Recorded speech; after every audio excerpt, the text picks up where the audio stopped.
So what we're starting to see happen over the next decade is sustainability starting to scale and really thrive. So this is going to be really interesting. And the stars are really aligning just to create the perfect conditions. So the next decade will hopefully see some policy changes around sustainability, but it will see Gen Alpha start to age into the teen market. So, I think, as I mentioned earlier, I'm a Gen Alpha mom, and it's really interesting to think about the fact that they're going to be teenagers in 2 years. So that's why for a lot of brands, especially teen focused brands, it's really important to start having conversations around these customers now. And they're going to bring with them a whole new set of priorities and values. So that's going to be key. So think of this as kind of like a wave that will start with youth brands, and it will really wash over the rest of the industry. I mean, I really believe that we're going to see a lot of innovation happen that will be driven by youth brands. So let me go ahead and just change my sharing system here. Okay, so cool. So today we're going to dig into who is Gen Alpha. We're going to talk about their relationship to trend and fashion. We're going to talk specifically about how that relationship is different to previous generations. And then we're going to dig into why the values of sustainability are so important to them. So most importantly, we're going to discuss the key opportunities within the industry. And then we'll end by looking at just a few quick case studies of youth-focused brands that are really innovating in this space around sustainability. So we'll get some ideas from that. So a question that I often get asked is, why youth brands? And, I think this has been a really long overlooked area of the market. So, but what I have found from working with youth brands for so long is that they are this incredibly dynamic and progressive set of customers. They're really early adopters for the most part, and they're really creating the culture that is helping to drive and shape the world. So many of the trends that we talk about now in the industry, they really come from that youth part of the market. So I think that's a really important thing to know. So another question that I get asked a lot, because I work with youth generations, is really about the age of these customers and how really generations are decided. So for the most part, what we see happen is generations tend to span about 15 years. So if we start with Gen Alpha, they're the youngest generation right now, born from 2010 to 2025. And then we have Gen Z, which most of us probably know of. They're born 1995 to 2009. So they're roughly kind of 12 to 26 right now. So they're interesting because they're still in the teen market, but they're also starting to enter in the job market. So there's a lot going on with them. And, because we're going to spend a lot of time on Gen Alpha today, you might be wondering why we're going to talk about a generation when a third of them hasn't even been born yet. And really, it comes back to what I said earlier about the fact that they're going to be in the teen market very soon. They're also going to be a very large market. So we'll get into numbers here in just a minute.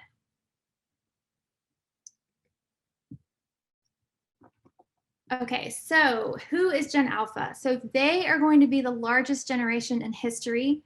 They're going to number roughly 2 billion by 2025. They will be the wealthiest, the most diverse, and the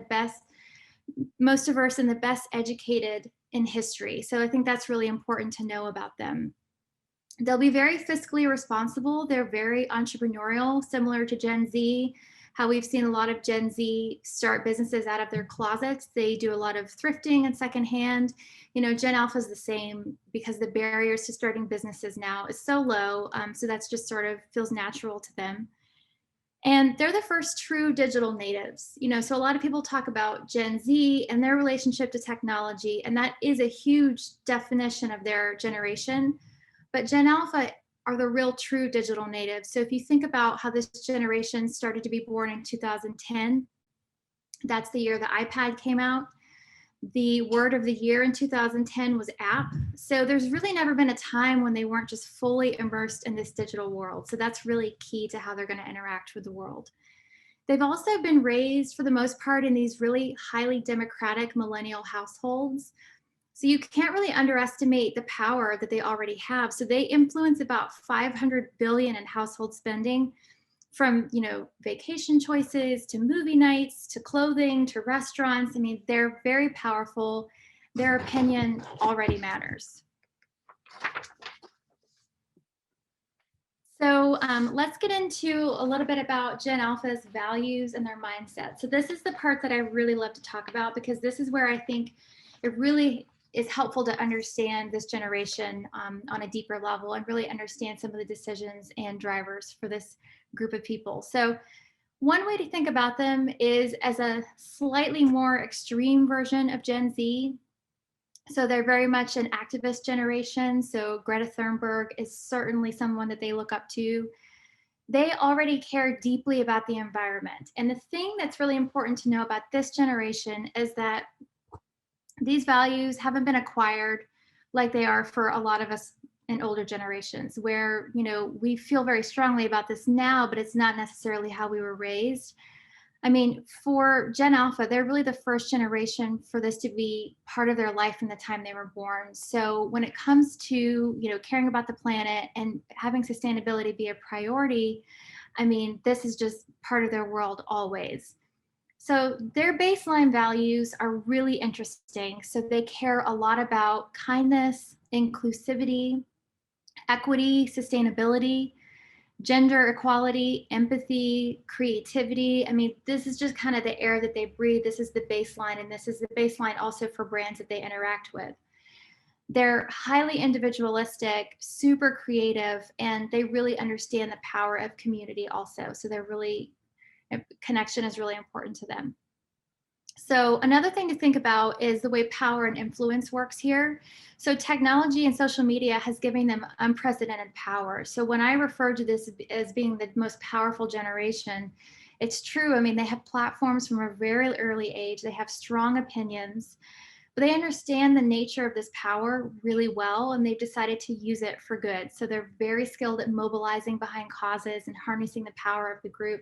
As I mentioned, very much an activist generation, and the influencers that they admire advocate for positive change in the world. So that's a huge shift we've seen where, Gen Z is being that way now. For Gen Alpha, this is really key for them, that the people that they look up to are very, very much values driven.